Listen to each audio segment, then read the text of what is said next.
Moi, je vais pas y aller par quatre chemins, surtout que j'arrive un peu en dernier. Je vais pas y aller par quatre chemins parce que clairement, la conclusion de cet accord de libre-échange entre l'Union européenne et le Mercosur, c'est un coup de poignard dans le dos des agriculteurs, de notre santé et du climat, mais aussi de la démocratie. Et je suis assez sidérée du fait qu'il ait fallu attendre la conclusion de l'accord pour que la Commission européenne daigne venir 5 minutes devant une délégation des relations avec le Mercosur pour nous donner des informations sur l'accord, ce que vous avez refusé de faire devant la Commission Agri, et que ici, comme devant la Commission INTA, vous refusiez de répondre à nos questions.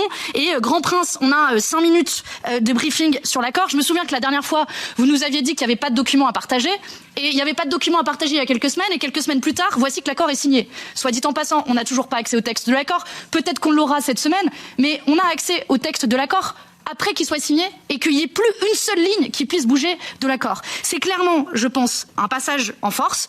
Il faut qu'on se contente des informations, du briefing, presse. Les médias ont quasiment plus d'informations que nous, les parlementaires européens. Moi, je pose la question, y compris aux collègues. Vous voulez qu'on rende notre badge de député européen? Qu'on soit d'accord ou pas d'accord avec l'accord?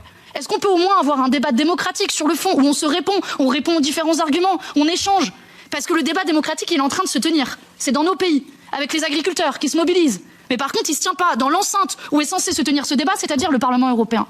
Et pour moi, le fait que vous essayez de passer en force, à marche forcée cet accord, dans le dos des parlementaires, c'est clairement la démonstration que vous savez que vous êtes en minorité sur cet accord. Vous savez qu'il est impopulaire. Vous savez que c'est un coup de poignard pour les agriculteurs, parce que comment vous pouvez oser dire qu'il sera gagnant-gagnant quand on va importer des centaines de milliers de tonnes de bœuf, de volaille, de miel, de soja et je ne sais quoi d'autre, alors que ça va poser une concurrence déloyale à nos propres agriculteurs? Comment vous pouvez dire à ces agriculteurs-là qui seront gagnants de la même manière? Comment vous pouvez dire qu'il y a des garanties d'un point de vue de la santé, alors que l'objectif même de l'accord, c'est de diminuer le volume de contrôle sanitaire et que votre propre direction générale de la santé reconnaît qu'on est incapable de garantir que du bœuf aux hormones n'entre pas sur le territoire européen.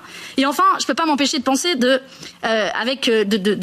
rebondir sur ces fameuses clauses climatiques. Comment vous pouvez dire que les accords de Paris seront respectés alors que le principe même de l'accord, c'est d'importer des produits de l'autre bout du monde qu'on sait produire ici, donc il n'y a pas besoin d'aller chercher à 10 000 km d'ici, et en plus qui vont participer à la déforestation. Franchement, je crois qu'il n'y a pas de pensée magique qui ne tienne, et à force de mépriser les peuples et la démocratie, ça va se retourner contre vous, ça va se retourner contre la Commission européenne. On vous aura prévenu.